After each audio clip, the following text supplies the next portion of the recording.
sports show. This is episode 676 with the talented and inspiring sports journalist Bridget Condon from ABC 11. She does a great job covering all sports, and she's such an inspiration in the industry. And I'm just glad, and this is truly an honor for you to be joining the show today, Bridget. And unfortunately, my co-host Alyssa can't join for this one, but hopefully you get to meet her soon. But how are you and your family doing during this tough situation? Obviously, we're heading into a new year. Hopefully some positive news comes out. But Yeah, I'm great to be here. Thank you. I'm glad we could finally make this work.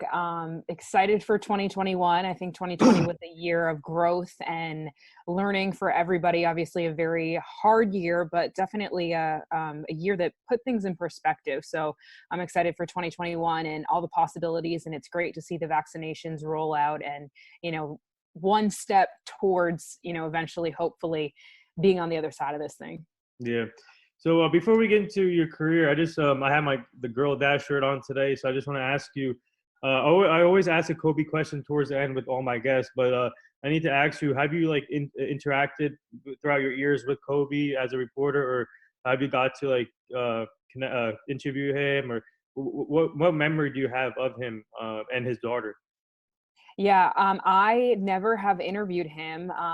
Definitely a bummer, obviously, because he was one of the greatest. But when I was in college, I actually interned at Time Warner Cable Sports in Los Angeles. And I remember one of the first things I got to do ever in this industry was go to Julius Randle's press conference. It was when he, first signed with the Lakers. And I remember being in their practice facility, looking up, seeing all the trophies. There was, pictures of Kobe Bryant around there. And I just was like, wow, I can't believe I'm here among, this is where this guy practices. I just think he was so influential to so many people's lives. And, those pictures that have been posted the day he died and then today of him and his daughter and him teaching her the game and how much of a pioneer he was, not for basketball, but for women's basketball too. I just think obviously a really tough day, but hopefully we're all able to remember the good that he brought to all of our lives. Yeah. So for you, Bridget, so when did you start realizing when you were growing up in your life, when did you start realizing that you wanted to be in the sports industry? And I'm amazed with, obviously I'm a big advocate of women in sports. I'm really inspired what I'm seeing for you guys. But for you, when did you start realizing that you wanted to cover sports, and when did you get interested in the industry like this?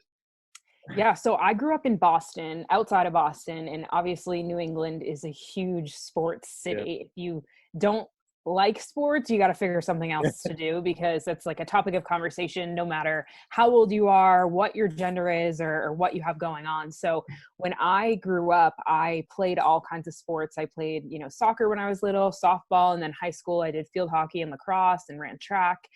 So I always loved being active, and going to sports games was just, second nature to me. We would go to Sox games, which was the minor league or the AAA, I believe. For the Red Sox. And, we'd go to Red Sox games and just seeing the excitement of fans come together. It's something, they always say Boston fans are so horrible and so mean, but on the flip side, being one of those people and, feeling the connection to these total strangers when someone hits a home run and you high five people next to you. So for me, I remember it was 2004.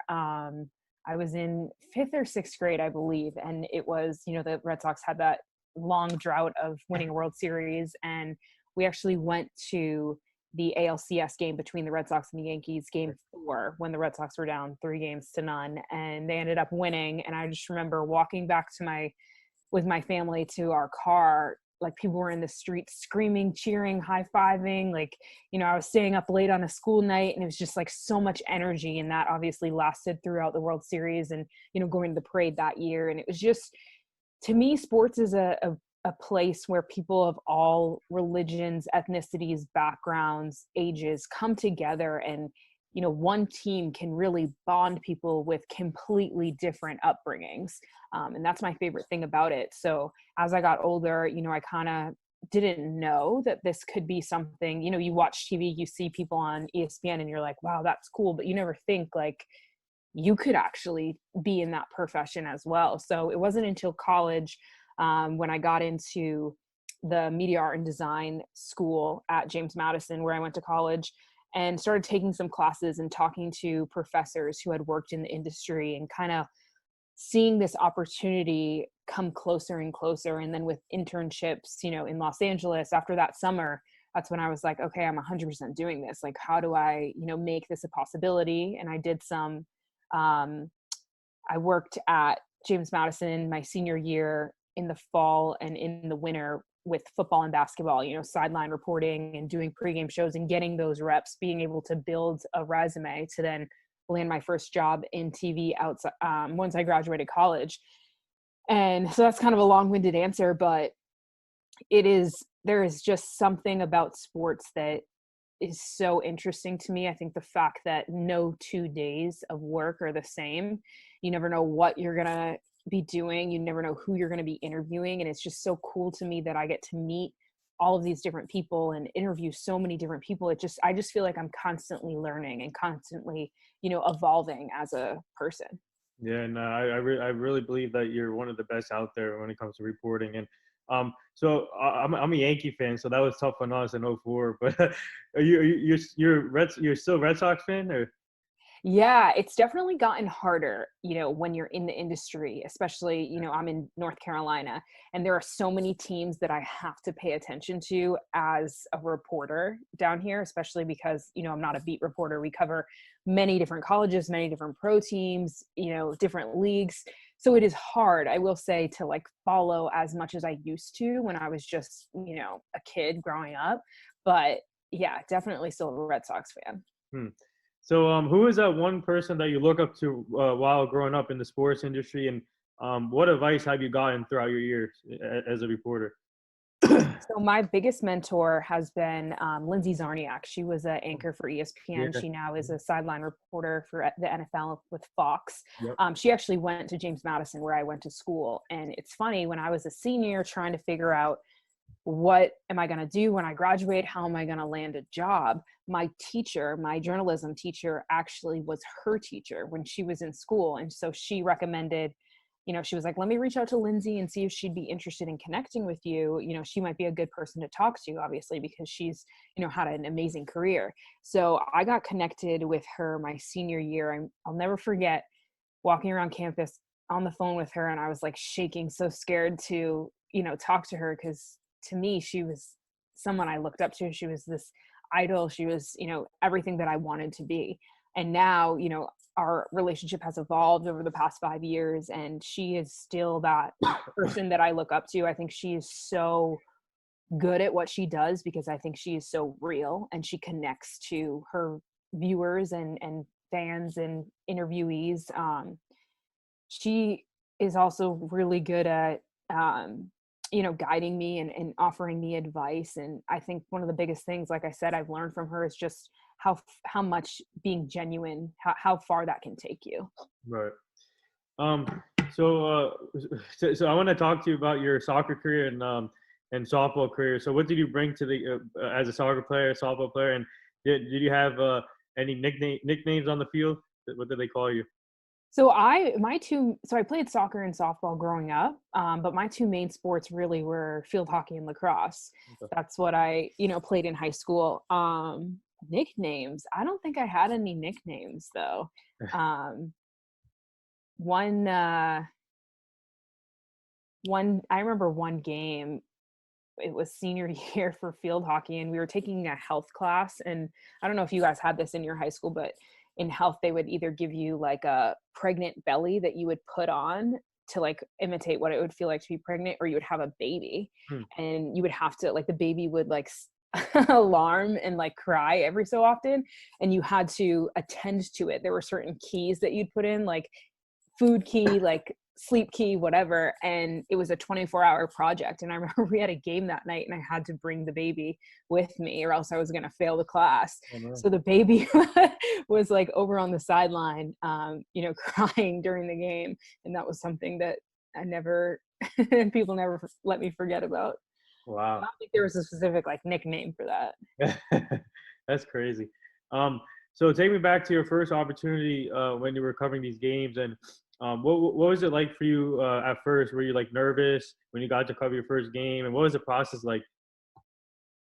Just my first game ever? Yeah. Wow, I can't even remember what my first game ever was. But it's definitely, excitement, nerve-wracking. You're just kind of in general when you go to a new place or a new arena, finding the right door, figuring out where you're supposed to sit, where you can walk, where you can't walk, if you're allowed to take video, if you're allowed to take pictures, what you can be posting. Like every school or every facility, every league has different rules of what you can and can't do. So just kind of figuring that out at first and not wanting to be overstepping someone or be in the wrong place is definitely one of the hardest things when you're first starting out. But once you get comfortable and you learn who the ushers are and who, the people who work with the team are, it becomes a lot more fun and a lot easier to do your job. So, so obviously, as a reporter, do you miss being in the stadiums right now? And like, take me back when before COVID hit. What was it like just covering these games in the stadium, seeing those fans cheering for their teams and the atmosphere? What was it like as a reporter being in being in the stadium before COVID hit? Yeah, that has been one of the hardest things about this past year is not getting to be covering these events in person, and even some events that we can cover in person. It's just not the same. They funnel in the crowd noises and stuff for television, but it's just having the excitement of the fans and feeling their energy. I think players talk about this too, but also as a reporter, you can feel the way that a game can change based on the reaction from players, based on if a team is playing at home or away. And even last year with the ACC tournament, that was the last live event that I covered. The first day, it felt that same excitement about the ACC tournament. And then as COVID started becoming more and more known, or people were getting more aware of it and realizing this is something very serious. The second day, then it was kind of like you could feel it in the crowd. Like there was a little eeriness. No one knew what was going on. And then that night, I think they announced that they weren't going to allow fans for the next day's games. And as people were walking out, you could feel this. It was just like this weird energy, that you could feel that people were like, it's almost like having sports and having fans there is a distractor from real life. And now these people aren't allowed here, and we're forced to think about how serious and how scary and how real these things happening are. So then the next day when we went back and there were no fans in there, it was just so odd and so weird. And just, I think sports, athletes are just as important as their fans, because it creates this energy and this environment that is indescribable. I mean, I've been lucky enough to cover Duke and UNC basketball, and they're playing, I think, in a couple weeks or maybe next weekend. And it's just so weird to think about those two teams playing without their fans, because that is such a big part of what that game is, what that rivalry is. And so it's definitely been difficult the past year having to come up with, other ways to cover things. And as a reporter, that's the best part about the job. You do all of this hard work, you work these late nights, late hours, and you get rewarded by getting to see live in action of some of the best of the best. And right now we're not getting that. And so it's definitely hard to, it makes you prioritize and helps you realize, what actually is important. So as a reporter, is it tough? Like, how tough is it now just covering these games on and like Zoom and live, whatever platform you guys are on when you cover these games? And how often do you guys do like Zoom meetings with your coworkers, going over stuff? And what have you learned as a journalist throughout this process? Like learning how to utilize all these tools that we have now, technology.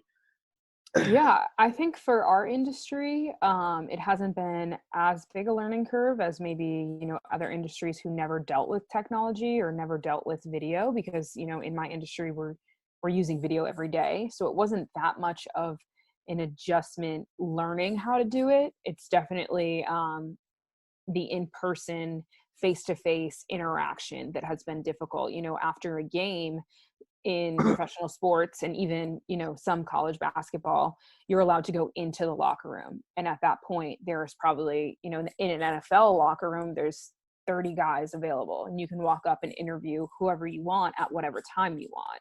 And you can get a lot of unique responses, or you can, if you want to work on a story that you don't want everybody finding out about, you can, wait for reporters to walk away and then ask your question, to kind of keep it secretive. But now after a game, the league or the team picks a couple guys. You don't know if it's going to be 1 or 5 who are going to be available on Zoom, and your questions, every single person that's on that Zoom call can use your answer. And a lot of teams will only allow you to ask one question, which is super frustrating, because you can, you raise your hand in the Zooms.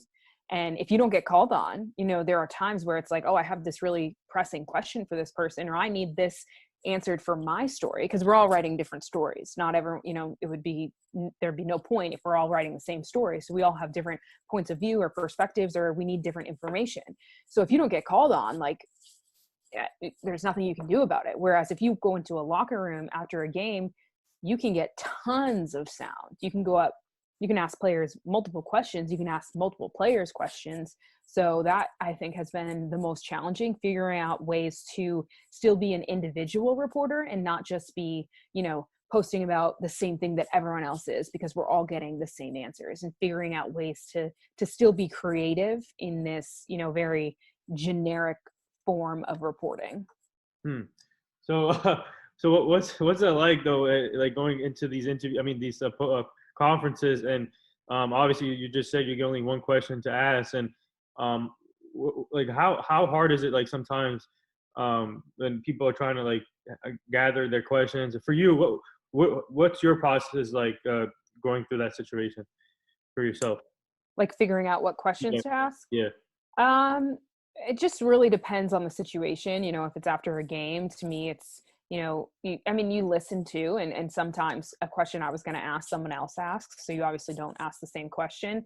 And for me, I typically have my stories written. So there are the most important pieces that I need. And that's usually what I'll ask first. And then the less important questions, I'll raise my hand again and see if I can sneak it in at the end. But yeah, you just kind of have to take a chance, because you don't know. And some of the most obvious questions that you think somebody else is going to ask sometimes don't get asked. So it's like, if you don't ask the most basic question, you're missing out on that answer if you think somebody else is going to ask it and they don't. So it's kind of hard to weigh, what direction to go in.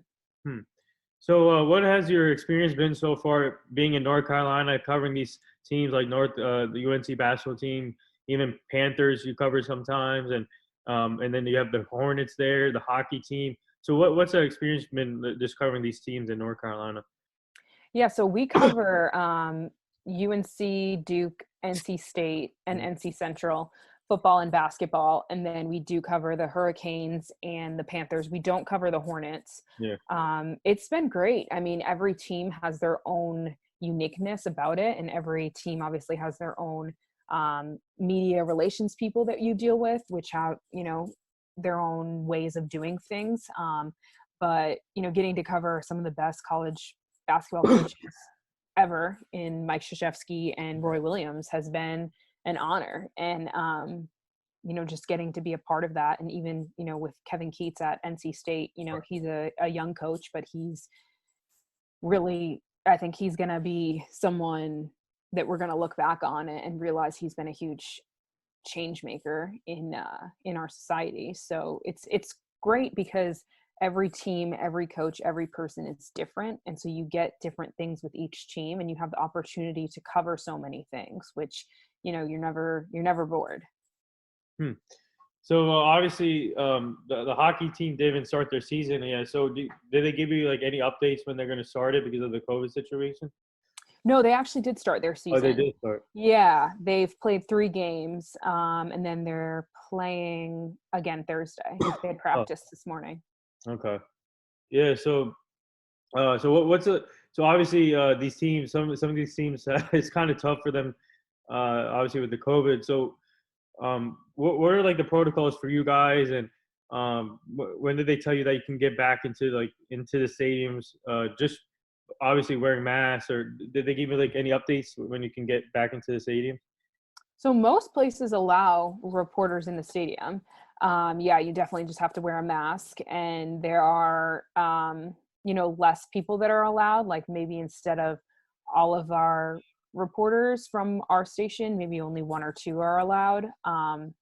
But yeah, for now, everyone pretty much, as long as you're credentialed, are allowed in with a mask, and, you sit further apart from other reporters. So speaking of Roy Williams and Coach K, what for you? What's it been like just covering those two legendary coaches? And obviously, Duke and they're going through some kind of struggle, but they've been improving this season. But what's it like just covering those two coaches and interviewing them and learning their own personalities throughout the year?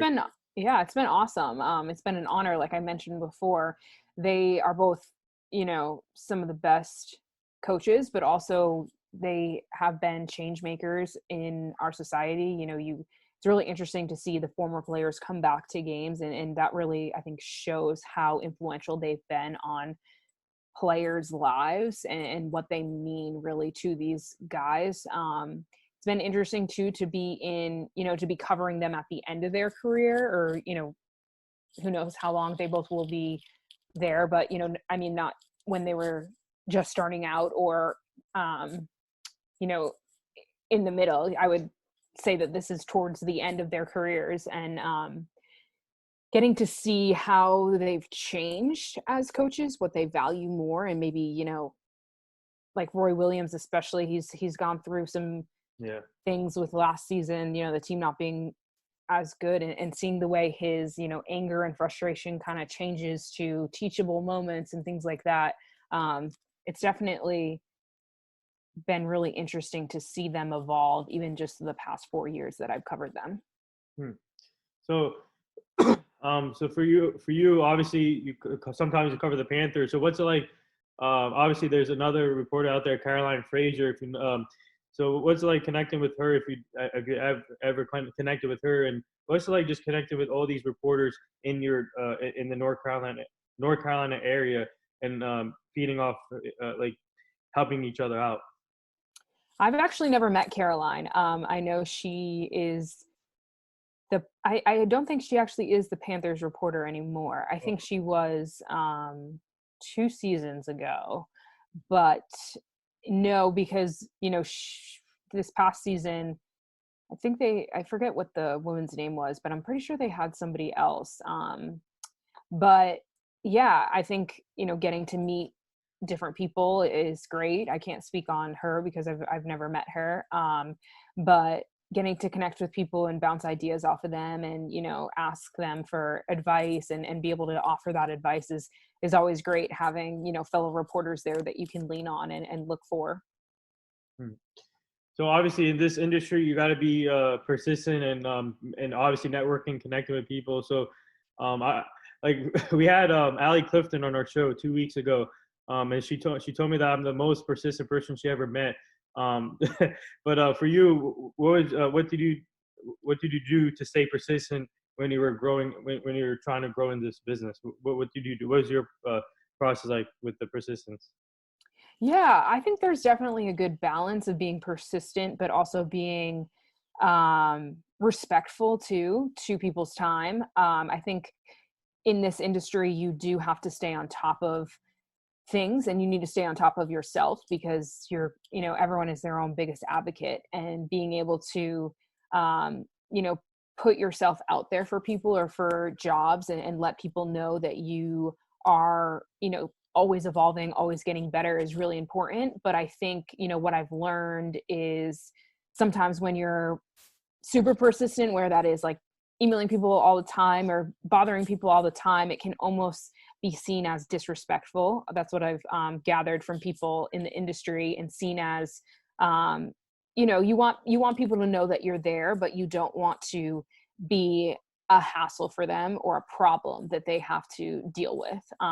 So I think finding the right medium of figuring out, when you want to reach out to someone, and when you want to offer, an idea, or, put yourself out there by showing your work or something. You kind of have to do it strategically, like not when the person is having a big season, or, in the middle of like the busiest time of their career. So I think persistence is definitely key, but also having the knowledge of knowing when, like, being able to read the room, knowing when the right time to speak up is versus when the right time to just kind of take a back seat for a minute. Mhm. Yeah, so I want to get your thoughts on this NFL playoffs so far. Obviously, we're in the Super Bowl now. What are your thoughts before before the Super Bowl with the AFC NFC championship games this weekend? What was your overall thoughts on that? Yeah, I think, I would have liked to see the Bills kind of hang in there a little bit more. I think their season has been super exciting and awesome for Bills fans. I think I'm actually kind of glad that they lost in the AFC Championship game because I don't know, I'm not a Bills fan, so I can't speak on them, but I would think it would hurt less to lose this week and kind of have uh 2 weeks to get over it versus playing the Super Bowl and lose. I think the Bills are, there are so many good programs that are going to be even better next year. And I think the Bills have a lot of key players that they're only going to, Josh Allen is so young, he's only going to get better. And I think Aaron Rodgers, it almost seems like he always has bad luck in NFC championship games. And, I think he played well. I think there were some decisions or things that happen that, cost them the game, which is really tough to see. I think he's, one of the best quarterbacks. And so him not having the opportunity to play in another Super Bowl this year is tough. But I also, on the flip side, think what Tom Brady has done is amazing. I mean, to win 6 Super Bowls with one team and then leave. This is your first year with the team, first year with this playbook, first year with this coach, first year with, all your teammates. It is insane to see him have the level of success that he's had. And I think it would just be awesome. Patrick Mahomes too is an incredible quarterback. And I think he has a long time left in this league and he's going to win a lot more Super Bowls. I just think it would be interesting and kind of historic to see Tom Brady win a Super Bowl playing in Tampa with the Buccaneers and doing it, for the first time with that team after being with another organization for 20 years. I just think he is one of the best. And I feel like we all need to recognize that and realize how blessed we are to be able to watch him live and be alive during the same period as him. So I'm taking the Bucks. I would just love to see them win on Sunday. Nothing against Patrick Mahomes or the Chiefs. I think that's I think their team is phenomenal as well. But I think it'd be really cool to see Tom Brady win a Super Bowl with a different team. Yeah, I agree. I got the Buccaneers too because, like you said, history. Being the first team to host the Super Bowl at home and winning that game would be awesome. And I was on one of my friends' show yesterday, and I said this would be the most high rated Super Bowl in my opinion. I think this ratings will exceed other Super Bowls because of the quarterback matchup. So I think Mahomes versus Brady, that doesn't get any better. And I think people wanted this matchup in the Super Bowl. So it's gonna be interesting to see about. I can't wait. I'm really looking forward to February 7th for this game. And but going back to Aaron Rodgers here, I don't know why the coach Matt LaFleur made a huge mistake by going for that field goal. And how do you give the ball to Tom Brady, knowing that you might not get the ball back? And I think Aaron Rodgers is fed up with that. And there's rumors going out there that I think he wants more money. And then I think he wants out. We don't know that yet. But if he does ask for a trade, what are some of these other teams? What are possible teams that can go after him? Whoever's looking for a quarterback. Yeah, I think we're seeing that with Stafford and Deshaun Watson Yeah. too. The Panthers obviously are a team that need a quarterback. There's been different things, whether they, try and get someone in the draft. I believe they have the number 8 pick, or they try and trade for a quarterback, someone older. I mean, obviously the Patriots, I don't know what they're doing. I mean, Cam Newton obviously just signed that 1-year deal. I'd be shocked if they brought him back. Washington too, after everything that happened, I don't think, they're in a position to overlook any of these guys. I don't know though. I saw all that stuff with Aaron Rodgers after the game, and I think there's a lot of emotion and frustration that come after losing that game, especially the way that he has, he's 1-4 in NFC championship games. And, I know that hurts, it stings. If you asked me a year ago if he was going to leave, I'd say no, because I thought the same thing with Tom Brady. I thought Tom Brady would never leave New England, but maybe he's looking at that and looking at the success Tom's having and saying, well, I want that too. So it will definitely be an interesting offseason. I think a lot of movement is going to happen. Mm-hmm.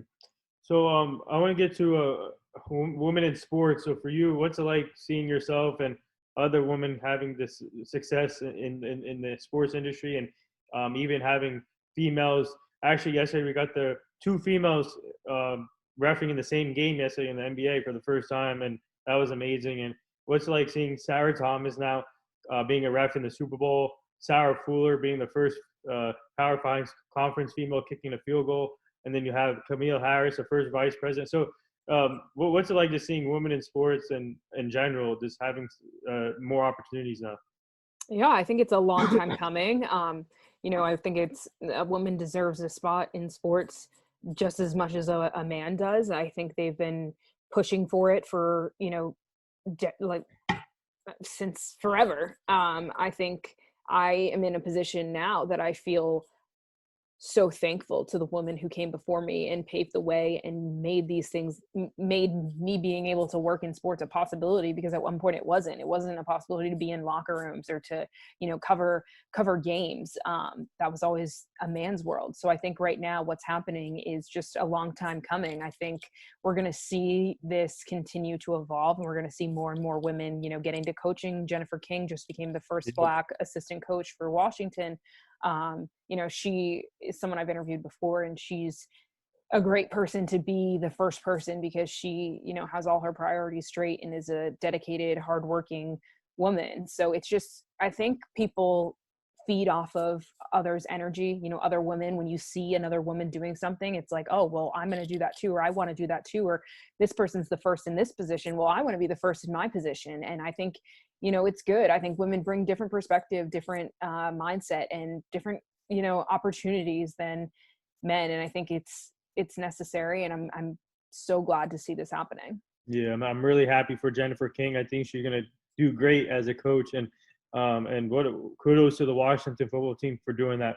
I really like what they're doing. And so what advice would you give these young girls or young and other people that are trying to get to their goals, and for them to see this happening now? What advice would you give them? I would say the sky's the limit. I mean, there is, whatever you want to do, there is an opportunity to do it in some capacity. And I think one of the biggest things when you're young is you can get caught up in looking at certain people and seeing opportunities and images and things like that, and forget about who you are as a person and what really interests you. So I think figuring out, what you actually want versus maybe what Instagram or society is telling you should want is really important, because you are going to go so much further being authentic and being yourself. And sometimes what you're good at is different than what society is telling you should be good at. So I think, my biggest advice is just really learning when you're young what it is you're passionate about, because in this industry, if you're not passionate about it, you're going to get weeded out really quickly, and people are going to be able to tell. This is a fun and exciting job for sure. You're not, I'm not saying it's not exciting, but it is difficult, and there are long days, nights, weekends, holidays that you work. And so you really have to balance, is this worth it, or am I just doing this, for a different reason? So as soon as you can figure that out and really put into perspective what it is you want to get out of your life and your career, I think the better off you'll be. So I have a couple more things here, but before we get to that, we do this rapid fire segment on the show. So you ready for this? Sure. All right. Kawhi Leonard's laugh or Kevin Hart's laugh? Kawhi Leonard. Favorite food? Ooh, sushi. Outside of doing your work, what else do you like to do? I love working out, being active, being outside. Favorite memorable interview you've done so far in your career? Ooh. Oh, wow. This is supposed to be rapid fire. I'm just like off. I asked Tiger Woods one question. It wasn't a one-on-one interview, but that was that was really a really cool day. So I'm gonna have to Uh, say that. that counts. Okay. If you talk to a legend like Tiger Woods, that counts. That's awesome. Um, so what are your thoughts? Excuse me. What are your thoughts on the Nets' big three so far? I'm just not I don't know. I think James Harden is just a diva. I mean, they lost in overtime to the Cavs, right, last week. Yeah, they I won. just Actually, they beat the Heat 2 times this week too. yeah, but I don't know. I'm not here for it. um, so what? Favorite thing or favorite music? Big R&B girl. Who's the funniest person that you work with right now? Oh wow. Um, Probably one of my photographers, Skeeta Courier. Hmm.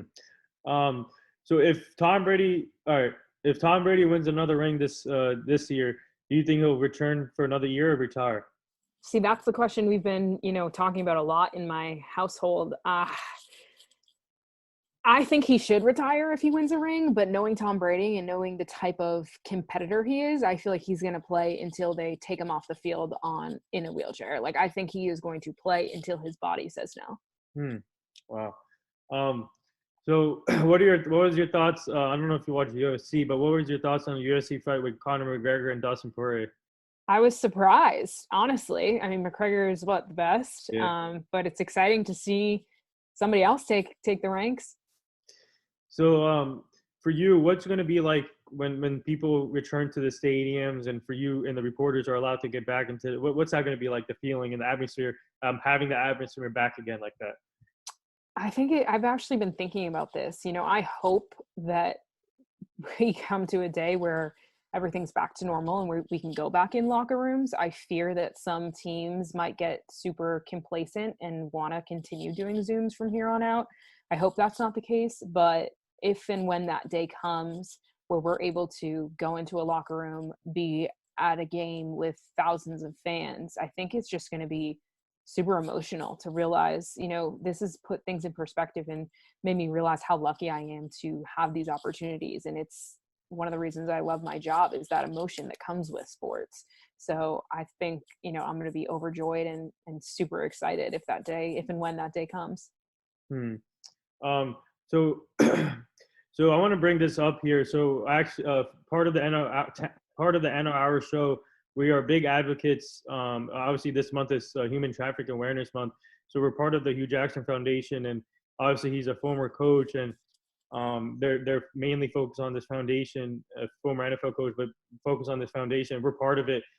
So I want to bring this up to you guys whenever you guys get a chance. Go check out the Hugh Jackson Foundation, www.hughjackson.org foundation. It's all about helping prevent human trafficking, and we're trying to help kids and other people make the right choices in their lives and making sure the community stays safe.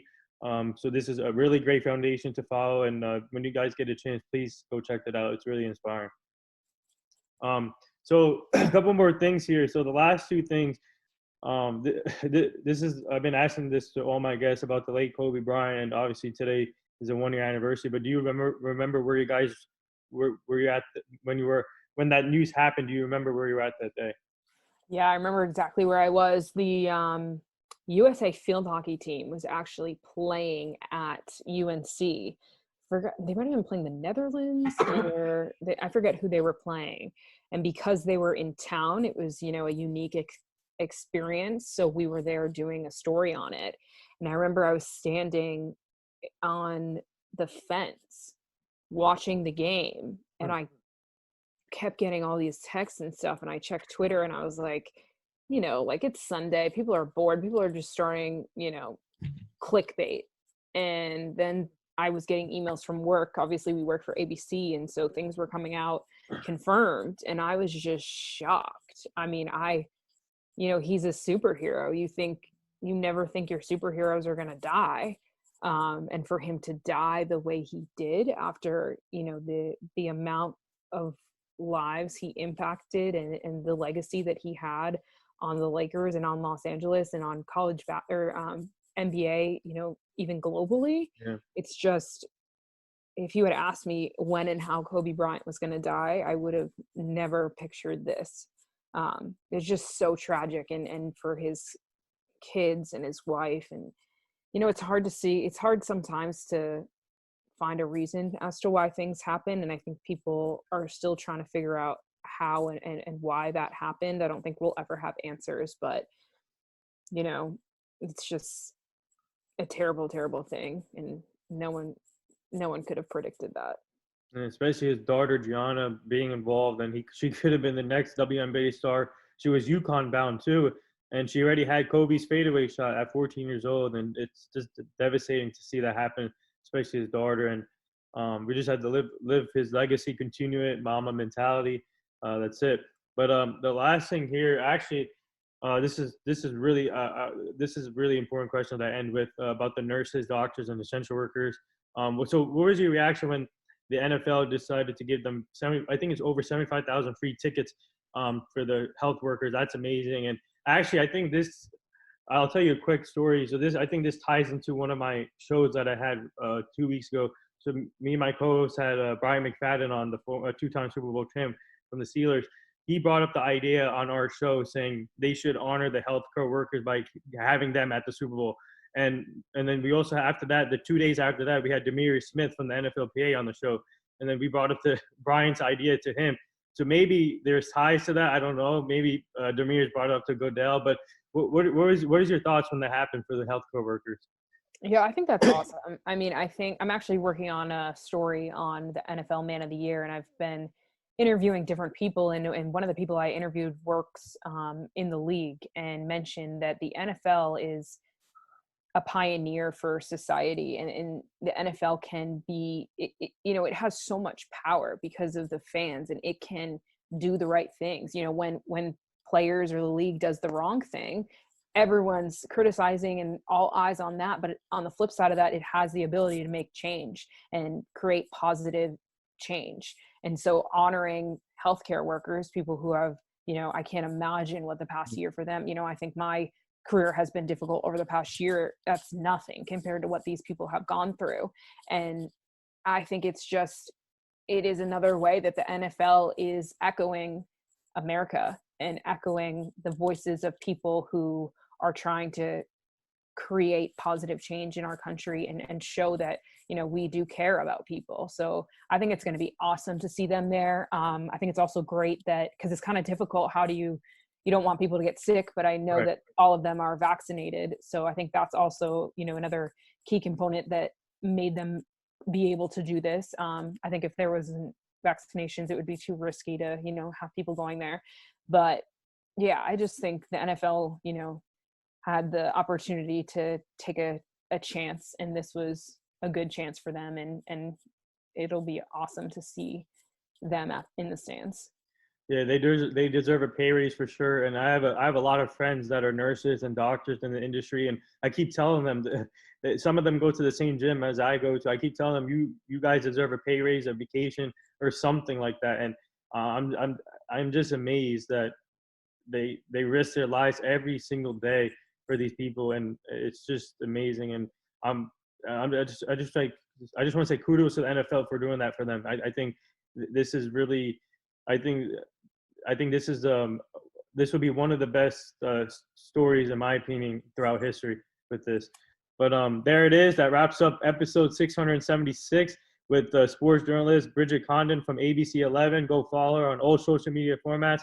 This has been an honor. I'll be posting this on all social media formats, and keep up the great work, Bridget. You're such an inspiration, and thank you again for joining. And hopefully you get to meet my co-host soon. And you and your family stay safe. Yeah, thank you so much for having me. It was great talking with you guys. I really appreciate it. Anytime.